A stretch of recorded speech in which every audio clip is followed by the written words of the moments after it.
لایا والدہ سمیت، ان میں ایک ایمن بھی ہیں، آپ کے والد کی باندھی۔ تو گھر میں تشریف فرما تھے، ایمن بیٹھی تھی حضرت عائشہ، تو ایمن کہنے لگی یا رسول اللہ پانی تو پلا دیں۔ تو اللہ کے نبی ایک دم اٹھے، تو حضرت عائشہ ناراض ہو گئی، ایمن اللہ کا رسول کو کہتی پانی پلا، تو اور کیا نہ کہوں، میرا بیٹا ہے، میں نے دودھ پلایا۔ تو حضرت میرے نبی نے کہا ہاں ہاں عائشہ یہ میری ماں ہے، اس کا میں نے دودھ پیا ہے۔ آپ اٹھے، گھڑے میں سے پانی بھر کے یوں دونوں ہاتھوں سے حضرت ایمن کو پیش کیا، جو حبشی باندھی تھی، چونکہ دودھ پیا ہے تو ماں کا لفظ صادق آ گیا۔ تو بجائے اس کے کہ برا مناتے، آپ خادم بن کے اپنی ماں کو دودھ پلانے والی ماں کو آپ نے، حضرت حلیمہ سعدیہ تشریف لائیں، آپ نے اپنی چادر بچھا کر اس کے اوپر بٹھایا۔ حضرت عمر کا دور خلافت آیا، وہ ہر سال حج کرتے تھے، اور بھائی کوئی اویس ہے، وہ ملتا ہی کوئی نہیں تھا۔ 3-4 سال گزر گئے تو کہنے لگے سارے حاجی اکٹھے ہو جاؤ بھائی، سارے حاجی اکٹھے ہو گئے۔ آپ نے کہا سب کھڑے ہو جاؤ، سارے کھڑے ہو گئے۔ پھر آپ نے کہا یمن والے کھڑے رہو باقی بیٹھ جاؤ، تو چند ہزار کھڑے رہے باقی بیٹھ گئے۔ پھر آپ نے کہا مراد والے کھڑے رہو باقی بیٹھ جاؤ، تو 15-20 آدمی اس میں سے نکلے۔ پھر آپ نے کہا مراد کی جو آگے سب کاسٹ ہے قرن والے کھڑے رہو باقی بیٹھ جاؤ، تو صرف ایک آدمی بچا۔ تو آپ نے اس سے پوچھا تم قرنی ہو؟ کہ جی۔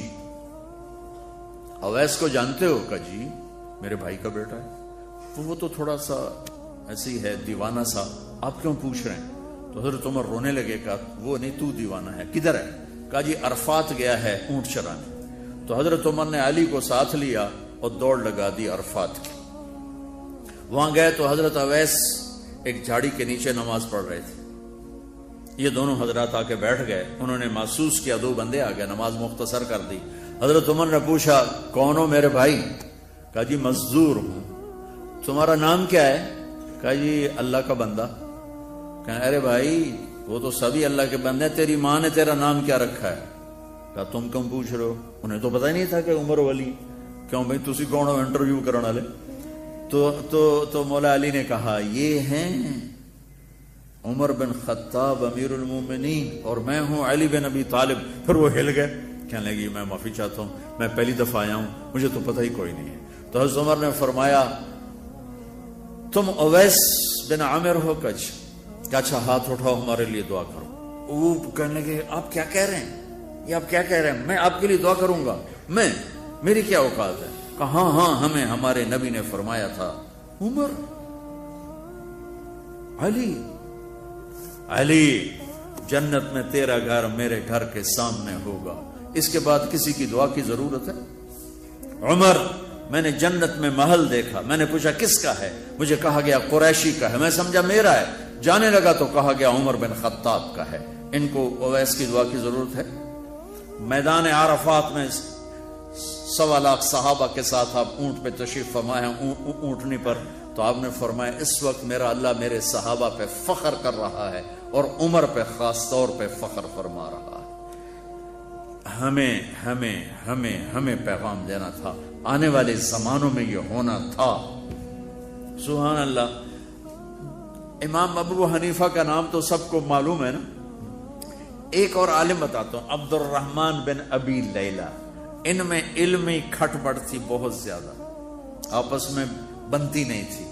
تو ابو حنیفہ جیسی ہستی جن کے کروڑوں فالوور آج ہیں، ان کی ماں کہتی نعمان یہ مسئلہ ہے جا کے عبد الرحمن سے پوچھ کے آ۔ زندگی میں ایک دفعہ نہیں کہا ماں جی میں اس کو بڑا عالم ہے میرے کو پوچھ لو۔ کہا اچھا ماں جی، اپنی چادر اٹھاتے اور پہنچ جاتے، دروازے پہ دستک دے کے بھائی مجھے میری اماں نے بھیجا ہے، آپ اس پہ فتویٰ، حالانکہ ان کی اپنی رائے اس کے خلاف ہوتی تھی، لیکن ماں کے احترام میں جا کر ان سے مسئلہ پوچھتے جن سے روزانہ مناظرہ ہوتا تھا، روزانہ کھٹ پٹ ہوتی تھی علمی، ماں نے کہہ دیا جا کر ان سے پوچھ کے آتے تھے، اپنی اتنی بڑی علمی قدر و منزلت کو ایک طرف رکھ دیتے تھے، نہیں میری ماں نے مجھے کہا۔ تو آپ سب نوجوان ہو، ماں باپ زندہ ہیں تو ان کی دعا لو، آہ نہ لو، دعا لو۔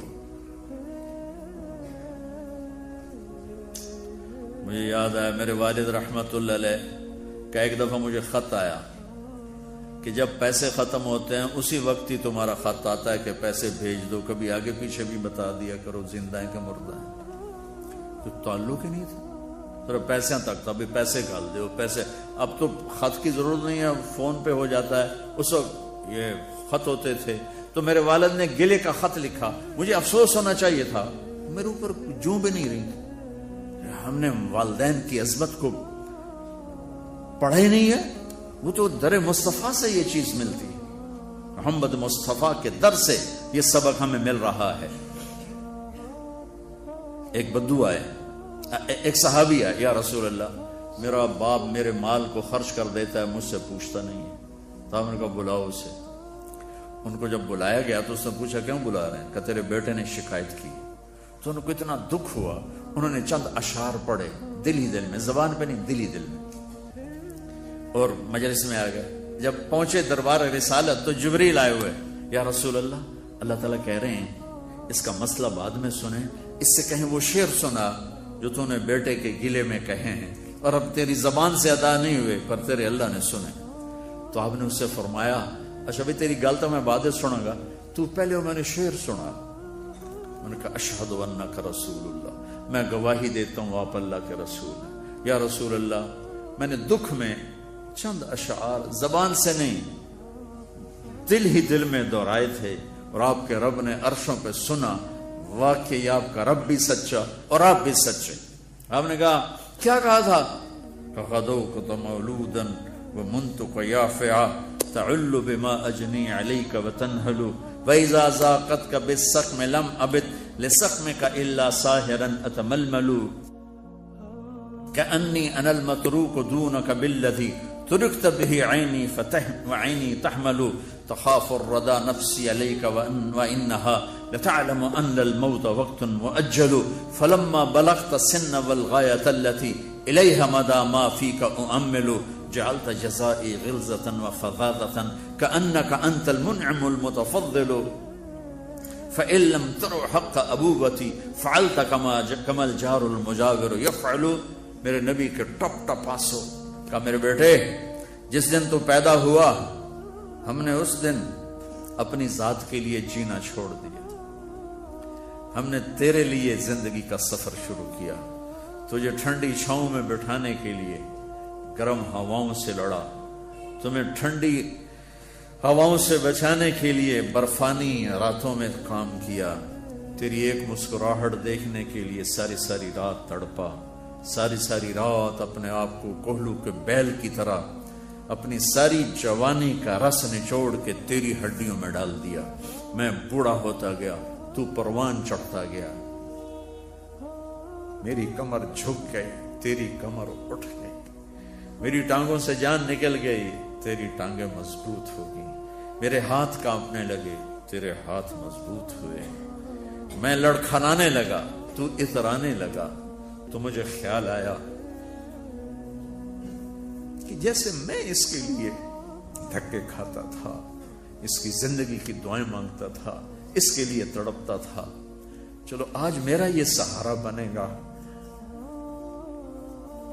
لیکن جب تجھ میں جوانی کی لہر دوڑی اور مجھے بڑھاپے نے کھا لیا، جب جوانی میں تجھ میں رنگ بھرا اور بڑھاپے نے میرے رنگ چھین لیے، جب جوانی تجھے سیدھا کیا بڑھاپے نے مجھے ٹیڑھا کر دیا، کمر جھکا دی، تو ایک دم تو مجھے ایسے گھور کے دیکھنے لگا، تیری آنکھیں ماتھے پہ چڑھ گئیں اور تو مجھے یوں دیکھنے لگا جیسے میں نوکر ہوں، تو باپ، تو مالک۔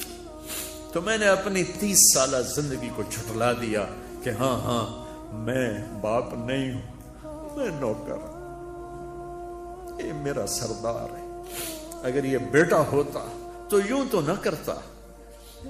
اس نے میری راتوں کے تڑپنے کو بھلایا، میرے گرمی سردی سے لڑنے کو بھلایا، کولو کے بیل کی طرح میرے چکر کاٹنے کو بھلایا، اپنی خوشیوں کو دفن کر دیا اپنے سینے میں، قبرستان بنا دیا اپنے سینے کو، اپنی خواہشات کا اور اپنی خوشیوں کا، اور آج تو مجھ سے ایسے بات کرتا ہے جیسے میں نوکر ہوں اور تو میرا آقا ہے۔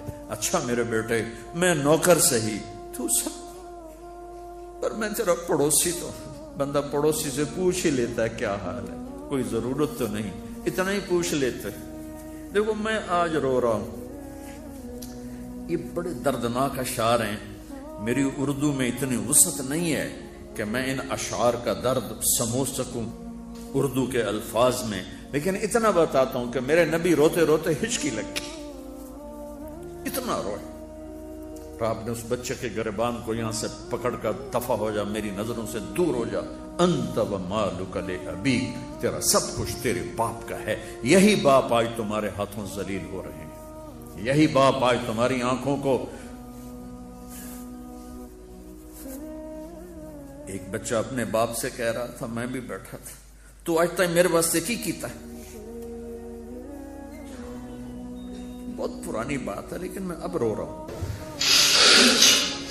اس کے باپ کا دکھی چہرہ میری آنکھوں کے سامنے آ گیا، تو آج تک میرے واسطے کی کیتا ہے؟ اور آگے باپ کہہ رہا تھا، اچھا میرا پتر، اچھا میرا پتر، تہاڈا بھی ویلا آ ہی جاوے گا، اچھا میرا پتر تہاڈا بھی ویلا، یعنی آگے تیرے بیٹے بھی ایک دن آئیں گے، پھر تجھ سے کہیں گے تو آج میرے واسطے کی کیتا؟ بدبخت تیرے لیے تو تیرا باپ پس کے رہ گیا، اور تو کہتا ہے تو آج تک میرے واسطے بنایا کی، تو آج تک میرے واسطے کیتا کی۔ پاکستان کو نیا بنانا ہے تو حکومتوں سے نیا نہیں بنے گا، یہ میرے آپ کے اپنے آپ کو بدلنے سے نیا بنے گا۔ پاکستان کو مدینے کی فلاحی ریاست قانون سے نہیں بنایا جا سکتا، قانون کی قیمت کاغذ کے پرزے سے زیادہ نہیں ہے۔ یہ دل کی دنیا آباد کرو گے عشق مصطفیٰ سے، اور اپنے رب کے عشق سے اپنے دل کی دنیا آباد کرو گے تو یہ زرخیز زمین بنے گی، پھر یہاں اسلام کا پودا اور اسلام کے بوٹے یہاں پھول پھل کھلیں گے۔ تم اپنی ماؤں کے پیر دھو کے پیو گے، اپنے باپ کے پیر دھو کے پیو گے، اللہ کی قسم ان کی دعائیں تمہیں وہاں لے جائیں گی جہاں ساتوں زمین آسمان سونا چاندی بن جائیں تو نہیں پہنچ سکو گے جہاں تمہارے ماں اور تمہارے باپ کی دعا تمہیں لے جائے گی۔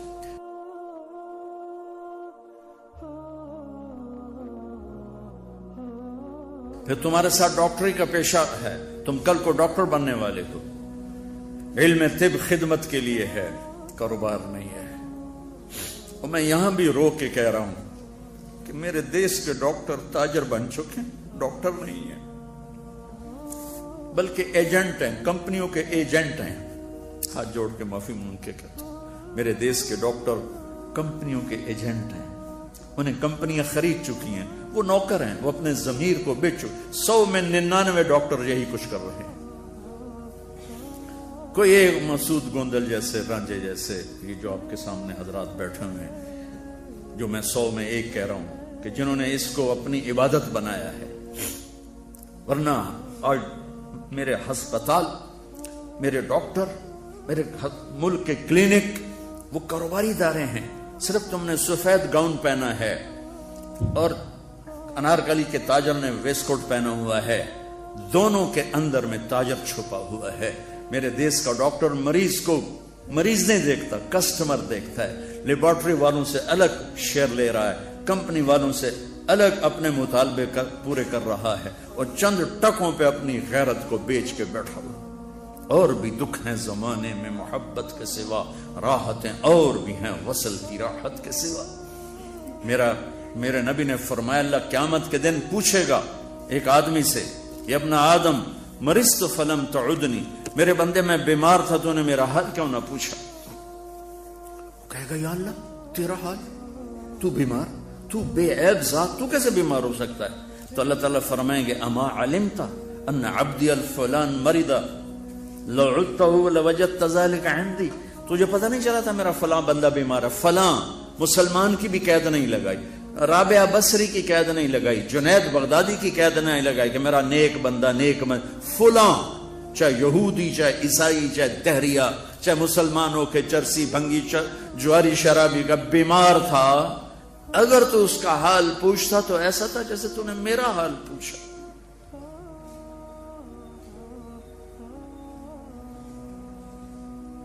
یہ خالد مسعود صاحب کی زبانی میں نے سنا کہ آنکھوں کے سامنے دیکھا عورتیں بیچاری کنگن بیچ کے آ رہی ہیں اور دوا لے کے آ رہی ہیں، اور کئی دوا لیتے لیتے پیچھے مریض مر گیا۔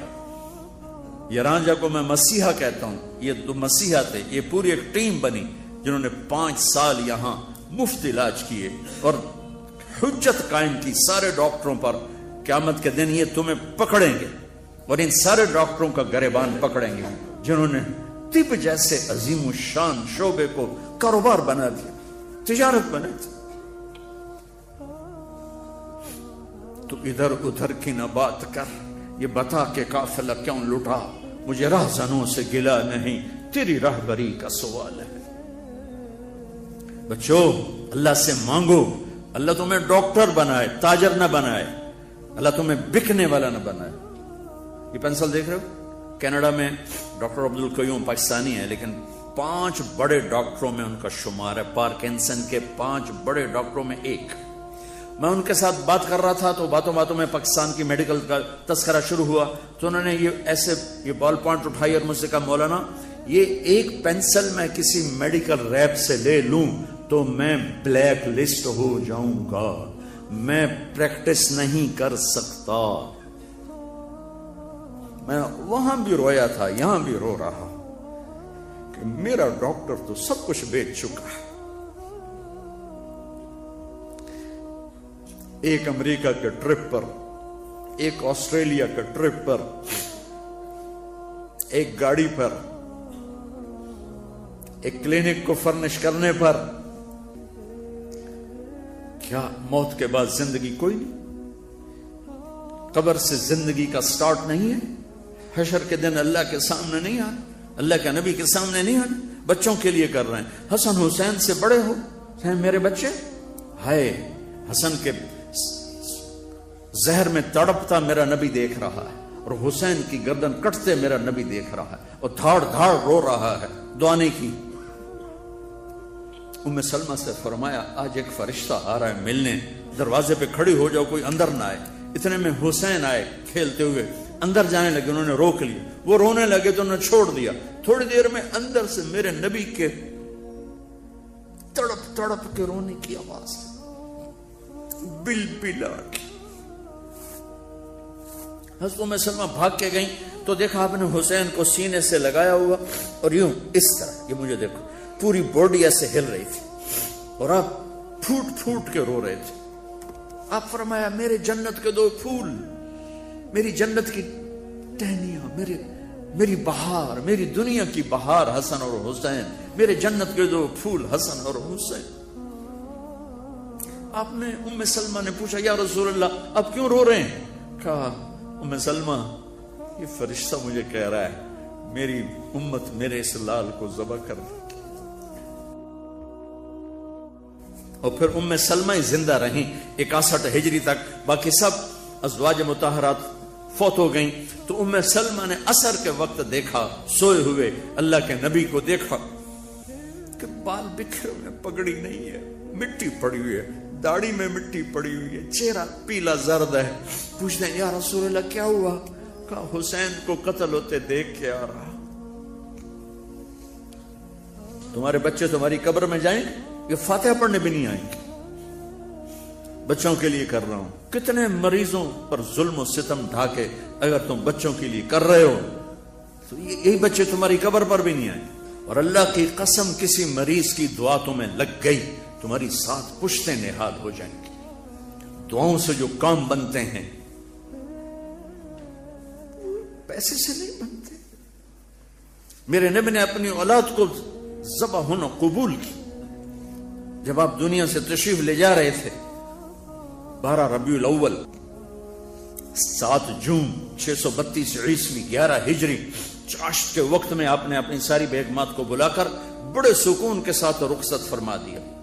پھر آپ نے بیٹی کو بلا کر کہا فاطمہ میں جا رہا ہوں۔ وہ رونے لگی، کہنے نہیں نہ رو، ان قریب تو بھی میرے پاس آ جائے گی۔ 6 ماہ بعد بیٹی کا انتقال ہو گیا۔ پھر آپ نے علی کو بلایا اور ان کا سر اپنی گود میں رکھا اور ان کی کمر پہ ہاتھ پھیرتے رہے، سر پہ ہاتھ پھیرتے رہے اور ان کے لیے دعا دیتے رہے اور ان کو رخصت فرما دیا۔ یہ سب کچھ سکون کے ساتھ تھا۔ پھر اپنے جگر کے ٹکڑے بلائے، حسنین، حسن و حسین۔ جب حسن پیدا ہوئے تو آپ نے پوچھا علی کیا نام رکھا ہے؟ کہا جی حرب۔ حرب کہتے ہیں جنگجو، لڑنے والا۔ کہا نہیں نہیں نہیں، حسن۔ پھر حسین پیدا ہوئے، آپ نے پوچھا علی کیا نام رکھا ہے؟ کہا جی حرب، وہی لڑنے والا، علی جو میدان کے شاہ سوار تھے۔ کہا نہیں، حسین۔ پھر میرے نبی نے فرمایا جب سے آدم کی نسل چلی ہے اللہ نے یہ دو نام میرے بچوں کے لیے رکھے تھے، آج تک کسی کا نام حسن حسین نہیں رکھا گیا۔ بلایا اور جو ہی یوں سینے سے لگایا اس بند ٹوٹ گیا اور ٹپ ٹپ پانس۔ آگے دیکھ رہے تھے ایک زہر میں تڑپ رہا ہے، ایک کا سر کٹ کے نیزے پہ چڑھ رہا ہے، اور وہ پیغام دے رہے ہیں بچوں کے لیے ایمان نہیں بیچنا، بچوں کے لیے ضمیر نہیں بیچنا، چند ٹکڑوں کے لیے کسی کے حقوق پہ ڈاکہ نہیں ڈالنا ہے۔ ہم بکنے، ہم خود تراشتے ہیں منازل کے سنگ میل، ہم وہ نہیں ہیں جن کو زمانہ بنا گیا۔ آپ نے ایک لفظ نہیں ان کے لیے بولا، خاموش، رخصت کرتے۔ جبریل آ گئے، یا رسول اللہ کیا ہوا؟ جبریل کیا ہوا؟ کہ موت کا فرشتہ باہر ہے، اندر آنے کی اجازت چاہتا۔ سبحان اللہ، جتھے موت ہوئی پوچھ کے جاوے ہو کی دربار۔ ہم نے کہا آ جائے، آ گیا۔ السلام علیکہ یا رسول اللہ، سلام پیش کر رہا ہوں۔ پھر کہا آپ پہلی ہستی ہیں جنہیں سلام کیے ہے، آج تک کسی کو سلام نہیں کیا۔ پھر کہا آپ پہلی ہستی ہیں، اللہ نے کہا تھا پوچھ کے اندر جانا، بن پوچھے نہ جانا۔ آپ پہلی ہستی ہیں، اللہ نے فرمایا تھا آنا چاہیں تو لے آنا، رہنا چاہیں تو چھوڑ کے آ جانا۔ آپ نے فرمایا میں اجازت دے دوں گا تو میری جان نکالو گے؟ کہا جی نکالوں گا۔ تو آپ نے جبریل کو یوں دیکھا آنکھوں سے جیسے ہم پوچھتے ہیں کیا کروں، جاؤں، رہ جاؤں؟ تو جبریل نے کہا اللہ آپ کی ملاقات کے شوق میں۔ تو میرے نبی نے کہا جاؤ اللہ سے پوچھ کے آؤ میرے بعد میری امت کے ساتھ کیا کرے گا۔ یہ نہیں کہا میرے بچوں کے ساتھ کیا کرے گا، کہ جاؤ پوچھ کے آؤ میری امت کے ساتھ کیا کرے گا۔ جبریل پیغام لائے، اللہ کہہ رہے ہیں اچھا کروں گا۔ کہ اچھا پھر ٹھیک ہے، الان قرۃ عینی اللہم الرفیق الاعلی، یا اللہ مجھے اپنے پاس بلا لے۔ اور دو نصیحتیں فرمائیں، دو نصیحتیں پلے باندھ کے اٹھنا یہاں سے۔ الصلاۃ وما ملکت ایمانکم، میری امت چھوٹے بڑے مرد عورت نماز نہ چھوڑنا، اور غریبوں کے ساتھ زیادتی نہ کرنا، نماز نہ چھوڑنا۔ حقوق اللہ نماز، حقوق العباد غریب لوگ خاص طور پر۔ ویسے تو جس کا بھی حق مارا جائے وہ مظلوم ہے، چاہے مالدار ہے چاہے غریب ہے، لیکن غریبوں کو خاص طور پہ پوائنٹ آؤٹ کیا، میری امت ایک نماز نہ چھوڑنا۔ آپ سب بچے، اللہ کرے سارے نمازی ہوں، پر میں یہ اسی دیش میں یہ اتنی عمر گزاری ہے، کچھ پڑھتے ہوں گے کچھ نہیں پڑھتے ہوں گے، زیادہ نہیں پڑھتے تھوڑے پڑھتے ہیں۔ ایسے بچیوں کا حال ہے، ایسے گھروں کا حال ہے، ایسے بڑوں چھوٹوں کا حال ہے۔ کم از کم ایک بات لے کے جاؤ، نماز نہیں چھوڑنی، نیت کرتے ہو۔ دوسرا فرمایا کسی پہ زیادتی نہ کرو، کسی پہ زیادتی نہ کرنا، کسی پہ زیادتی نہ کرنا، سہ جانا، لوگوں کو سہنے والا نہ بنو، خود سہنے والے بنو، معاف کرو، درگزر کرو، امت بن کے رہو۔ اب مختلف مکتب فکر کے لوگوں میں سے ہو، ہم بھی سب بھی، لیکن ہم امت بن کے رہیں، ہم جڑ کے چلیں۔ پچھلے 20 سال سے میں یہ فریاد کر رہا ہوں کہ میرا دیش کی سب سے بڑی جو دہشت گردی ہے وہ فرقہ واریت، میرے دیش کی سب سے بڑی دہشت گردی فرقہ واریت ہے، جو مجھے امت پنے سے نکال دیتی ہے، مجھے اللہ کی نظروں سے گرا دیتی ہے، مجھے اپنے حبیب کی محنت پہ پانی پھروا دیتی ہے۔ میرا نبی امت امت کرتے چلے گئے، اور ہم نے امت کو کفر میں بانٹ کے رکھ دیا، توڑ کے رکھ دیا۔ جس مکتب سے بھی ہو اللہ کے واسطے امت بن کے چلو، محبت دو، نماز پڑھو۔ یہ استاد بھی والدین ہوتے ہیں، ان کو بھی عزت دو، احترام دو، والدین کو بھی دو، ان کو بھی دو۔ اپنی شادیاں ماں باپ کی رضامندی سے کرو۔ تم لڑکے لڑکیاں کٹھے پڑھتے ہو، خود اپنی شادی کے فیصلے مت کرو، اس میں برکت نہیں ہوتی ہے۔ کورٹ میرج کو رواج نہیں دینا ہے، اس کو ڈسکریج کرنا ہے۔ ہم اپنے والدین کی دعا لے کر رخصت ہوں، ہم اپنے والدین کی دعا لے کر کسی کی بیٹی کو گھر لاؤ گے تو وہ دعائیں تمہیں شاد و آباد کر دیں گی۔ یہ ہمارا کلچر نہیں ہے کہ ہم اتنی چھوٹی عمر میں اپنے فیصلے خود کرنے لگ جائیں. ہمارا کلچر نہیں ہے.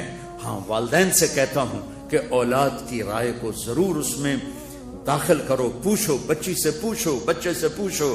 چونکہ ٹی وی کے ذریعے سے بات آگے جا رہی ہے، والدین بھی سنیں گے.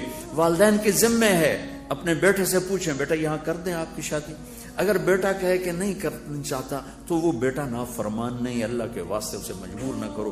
بیٹی کہہ دے ماں جی میں یہاں نہیں کرنا چاہتی تو وہ بیٹی نافرمان نہیں ہے، اس نے اپنا شرعی حق استعمال کیا ہے. میرے نبی پاک صلی اللہ علیہ وسلم نے فرمایا میں نے جہاں شادی کی، میں نے جہاں بیٹی کی شادی کی، پہلے جبریل آیا، اس نے مجھے کہا کہ یا رسول اللہ یہاں بیٹی دے دیں، اس عورت سے شادی کر لیں، میرا اللہ کہہ رہا ہے. پھر میں نے قدم اٹھایا. اس کے باوجود علی آئے، مولا علی تشریف لائے، خاموش ہو کے بیٹھ گئے. تو آپ تو پڑھ رہے تھے اندر کیا ہو رہا ہے. علی کیسے آئے؟ چپ. علی فاطمہ کے رشتے کے لیے؟ کہ جی. کا انشاءاللہ. جبریل آئے بیٹھے ہیں کہ علی اور فاطمہ کی جوڑی اس جہان میں طے ہو چکی ہے، اور پھر کہہ رہے ہیں انشاءاللہ. آپ اٹھ کے باہر گئے تو صحابہ کہنے لگے کیا ہوا؟ کہنے لگے انکار ہو گیا. کہنے لگے کیسے؟ کہا انہوں نے کہا ہی کچھ نہیں، چپ کر کے اٹھ گئے. پھر عبد الرحمن بن عوف نے پوچھا کچھ بولے تھے؟ کہا بس انشاءاللہ کہا تھا. کہا تو مبارک، نبی کا انشاءاللہ ہاں ہوتا ہے، یس ہوتا، ہو گئی. کا پتہ نہیں ہوئی کہ نہیں. یہ کیوں کہا انشاءاللہ؟ جبریل آ چکے ہیں، اللہ کا پیغام آ چکا ہے، کیوں کہا انشاءاللہ؟ اسی وقت اٹھے، گھر گئے، بیٹی کو بلایا، بیٹی فاطمہ علی کا رشتہ آیا ہے، ہاں کر دو.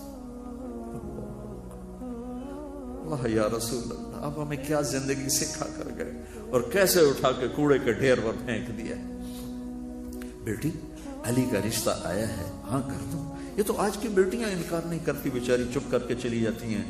کسی جانور کے ساتھ جوڑ دو یا کسی انسان کے ساتھ جوڑ دو، ساری زندگی روتے روتے گزار دے. طلاق ملے تو مصیبت، زندگی گزارے تو مصیبت. میرے نبی نے بیوہ سے شادی کی، مطلقہ سے شادی کی، اور میرے نبی نے فرمایا تمہیں بتاؤں سب سے اعلیٰ درجے کا صدقہ کیا ہے؟ کہا جی کیا ہے؟ کہا جس کی بیٹی کو طلاق ہو گئی اور وہ گھر آ گئی، اس پہ خرچ کرنا سب سے اعلیٰ درجے کا صدقہ ہے. بیٹی فاطمہ علی کا رشتہ آیا ہے، ہاں کر دو، ہاں کر دو. جب تک فاطمہ کی طرف سے اشارہ نہیں ملا میرے نبی نے ہاں نہیں کی، حالانکہ ہاں ہونی تھی. جبریل آ کے بتا چکا ہے. آپ کو سبق دیا جا رہا ہے، والدین کو سبق دیا جا رہا ہے. اس معاملے میں 90% والدین جبر کرتے ہیں، ایتھے ہی کرنی، بس ایتھے ہی کرنی، اور وہ ذبح کر کے رکھ دیتے ہیں اپنے بچوں کے جذبات کو. میں تمہیں باغی نہیں بنانا چاہتا، وہ ذبح کرنا چاہیں تو ذبح ہو جانا. اللہ تمہاری نسلوں کو نحال کر دے گا. ان کی دعائیں تمہیں وہاں پہنچائیں گی جہاں تمہیں خواہش نہیں پہنچائے گی. آخر میں تمہارے ماں باپ کے ساتھ ہوں، لیکن ماں باپ سے کہتا ہوں اللہ کے واسطے یہ جبر نہ کرو، میرے نبی کی زندگی پڑھو اللہ کے واسطے. میں تمہیں 1.5 گھنٹے میں کیا بتاؤں. دل کے پھپھولے جل اٹھے سینے کے داغ سے، اس گھر کو آگ لگ گئی گھر کے چراغ سے. تم کٹھے پڑھتے ہو، ایک حد تک ہم چل سکتے ہیں. ہم بوائے فرینڈ گرل فرینڈ ہمارا کلچر نہیں ہے. ہمارا کلچر شادی ہے، وہ والدین کی رضا کے ساتھ ہے، ان کی دعاؤں کے ساتھ ہے. جو بیٹی ماں باپ کی دعا لے کے جائے گی اور جا کے کورٹ میں شادی کرے گی، دونوں کا ایک ہو سکتا ہے اللہ کا معاملہ.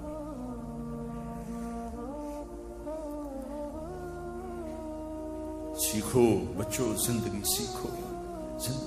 ڈاکٹر ہو کہ کیسے زندگی گزارنی ہے، خاوند ہو بیوی ہو تو زندگی کیسے گزارنی ہے. ابھی تم پڑھ رہے ہو، یہ سب تمہارے باپ بیٹھے ہیں، تمہیں پڑھانے والی مستورات تمہاری مائیں ہیں. تمہارے استاد ماں اور باپ کا مقام رکھتے ہیں.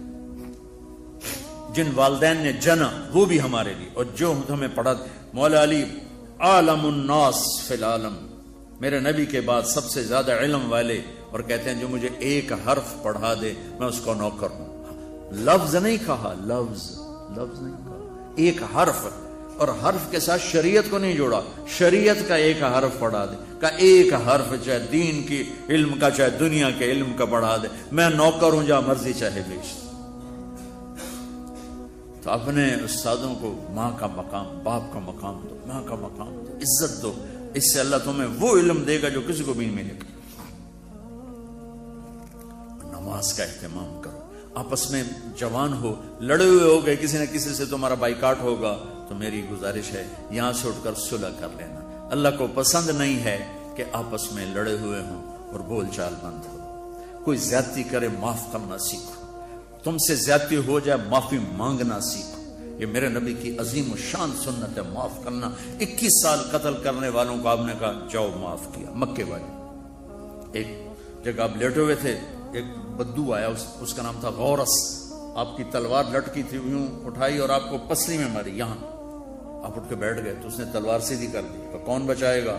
تو آپ نے مسکرا کے کہا اللہ، تو تلوار اس کے ہاتھ سے چھوٹ گئی، تو آپ نے اٹھا کے سیدھی کر لی، تجھے کون بچائے گا؟ کہنے کا میں تو ہی بچاؤں گا۔ تو آپ نے کہا کلمہ پڑھتے ہو؟ کہنے کا نہیں۔ آپ نے کہا جاؤ معاف کی، جاؤ معاف کی۔ تو بچوں،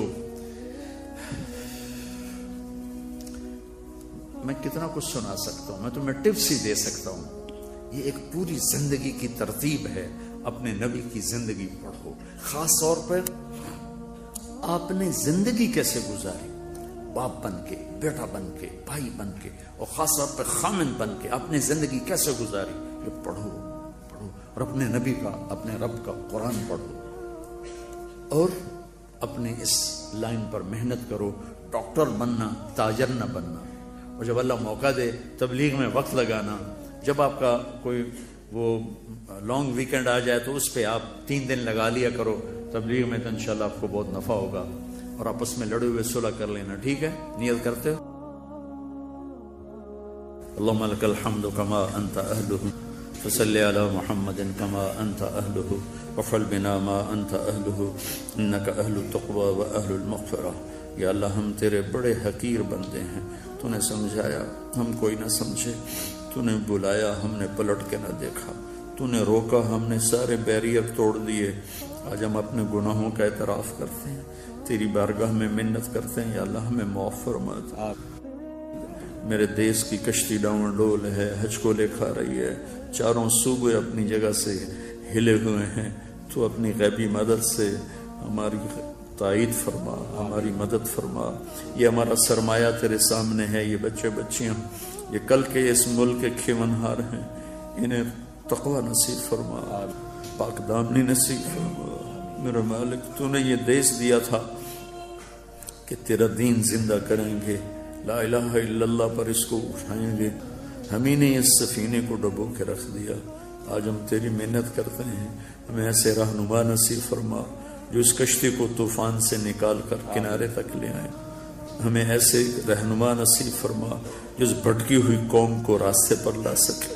میرے مالک، ہم تجھ سے بھی شرمندہ ہیں، تیرے محبوب سے بھی شرمندہ ہیں۔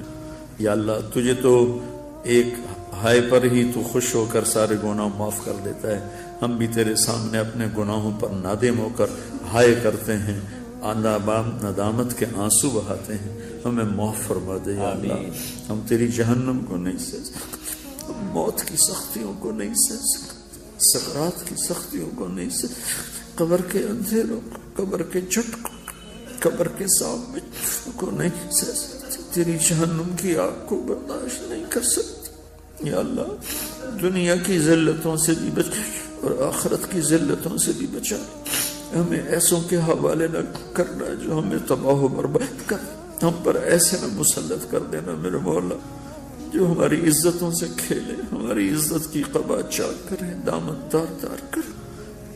یا اللہ، ہمیں ظالموں کے تسلط سے بچا، نا اہلوں کے تسلط سے بچا۔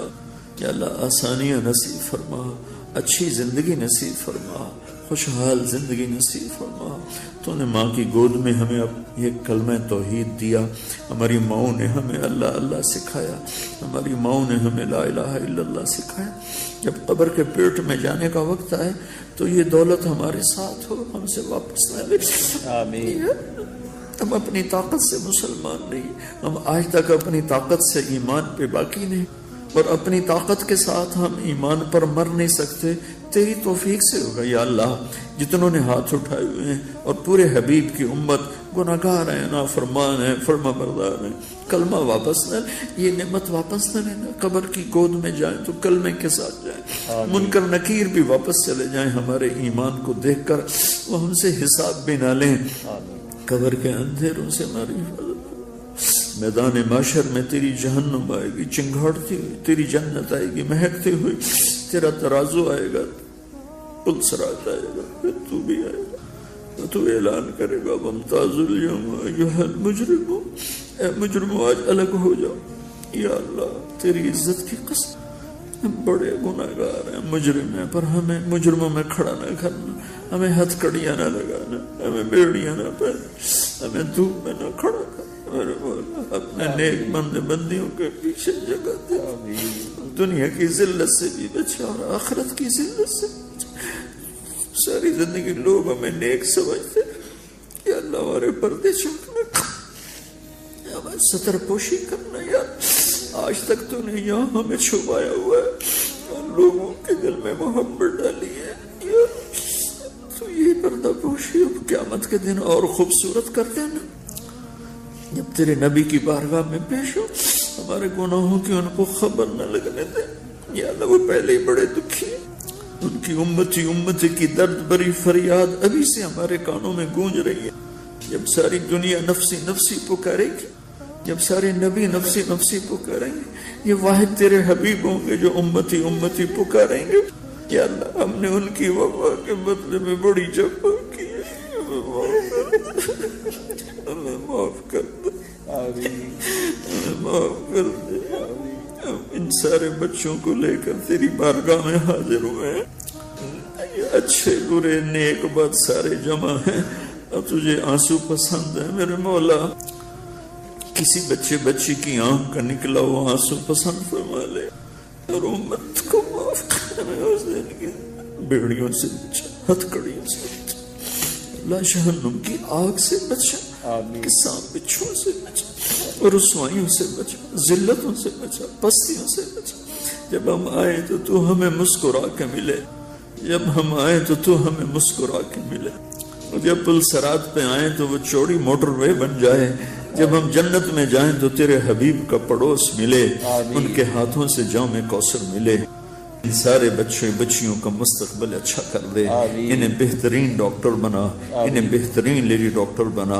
انہیں قوم کا سرمایہ بنا، انہیں تاجر نہ بنا، انہیں طبیب بنا، انہیں مسیحا بنا، میرے سارے اداروں میں، سارے میڈیکل اداروں میں پڑھنے والے بچے بچیوں کو مسیحا بنا میرا مولا، تاجر نہ بنا، جو ڈاکٹر تاجر بن کے چل رہے ہیں انہیں توبہ کی توفیق دے دے، انہیں مسیحا بنا دے، یا اللہ تو ہمارے بھائی خالد صاحب کو، جن جن دوستوں نے اس محفل کو ارینج کیا ہے سب کو اپنے خزانوں سے جزائے خیر عطا فرما، انہیں ان کی اولادوں کو آباد فرما، شاداب فرما، نحال فرما، ربنا جو ہم میں بیمار ہیں صحت عطا فرما، جو تنگ دست ہیں تنگیاں دور فرما، جن کے بچے بچیاں یا اللہ وہ جوان ہیں ان کے نیک رشتے مقدر فرما، جو آپس میں روٹھے میں ان کو آپس میں ملا دے، ان کی صلح کروا دے، ربنا آتنا فی الدنیا حسنہ وفی الآخرۃ حسنہ وقنا عذاب النار۔